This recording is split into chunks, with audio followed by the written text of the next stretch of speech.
So let's remove my IP address from here and see if that goes. Okay, so it's gone. So if we've got the IP address in, we're producing the result found, otherwise we're not. So let's just take it all out first of all.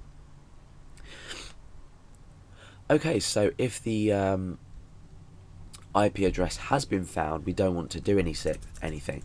So if it hasn't been found, we want to increment the value of the database in the count.txt file. So now what we can do is create a handle to open this file. So we're opening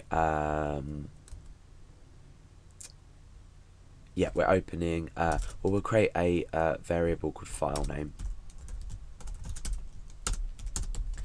and that's going to be count.txt. So we're opening count.txt, so we're just substituting that in there, and we're opening this to read in the value.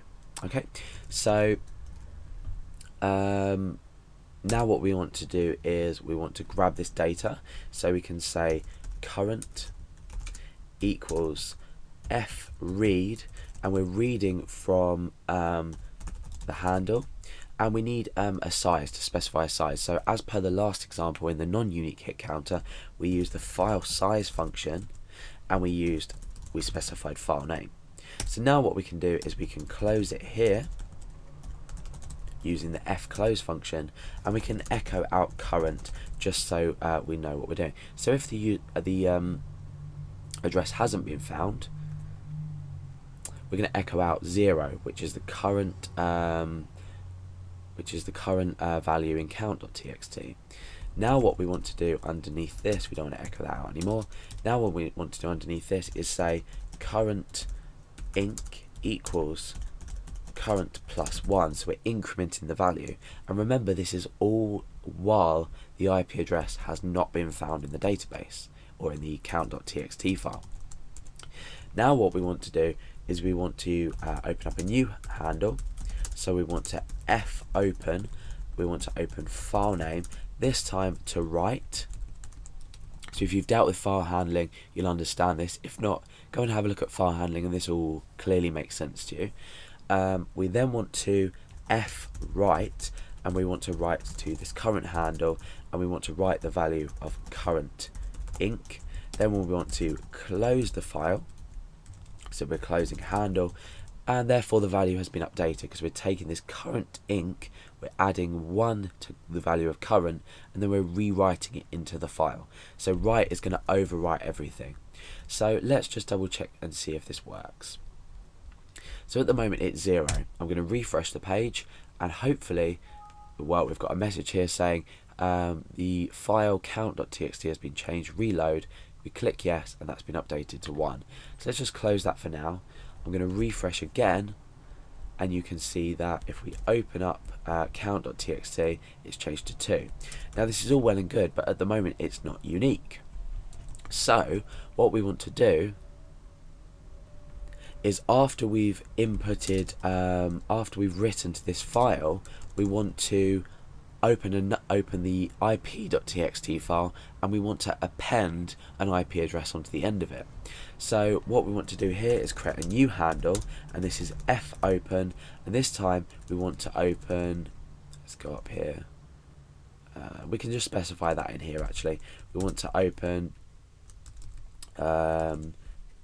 ip.txt, and we want to open that to append onto it. And what this means is we're going to be adding onto it. We're not going to be overwriting like we do with the W. We're not going to be reading like we do with the R, but we're appending to the end of the file. Now what we can do is we can say fwrite, and we're writing to handle, and we want to write the current IP address of the user, which is IP address here. So if we come down, IP address, then what we want to do is we want to add a line break onto the end of it by a backslash and n. You've noticed I've used double quotation marks. This n won't be processed as a new line if you use single quotation marks. So if it's not writing to a new line for any reason, it might be because you haven't used double quotation marks. And now we can fclose, and we can close this handle. So we've got a lot of repetitive code here, but perhaps you could come up with a function if you want to shorten this code up.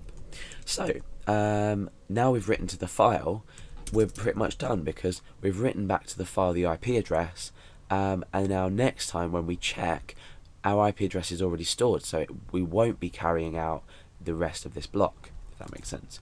So we'll come to count.txt, make sure that's 0, come to IP, make sure there's nothing in there. Now if I was to refresh, okay, we're obviously not getting any output.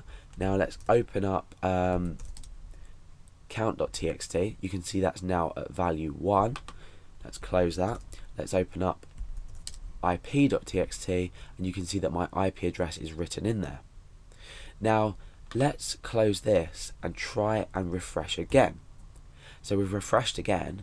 Now normally without the with a non-unique hit counter, this value would have incremented here, but because we've done this loop here, the IP address should have already been detected. Found will be set to true, and therefore this block here will not be run. Sorry, this block here will not be run. So we're not going to be updating this, and we're not going to be adding the IP to the file.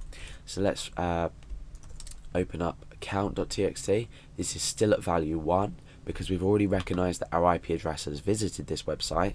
If we open up ip.txt, the IP address is still there, nothing's been added because this has been detected, therefore our value has not been updated.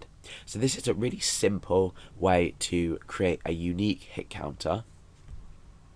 The code has been reused to some extent here, so you could perhaps come up with a function that would allow you to combine these and write particular data to them. But for now I'm not going to be doing that because this video is just about creating the hit counter. It's totally up to you to tidy up the code from what you've learned with dealing with functions and arguments, but for now this is the short and sharp unique hit counter.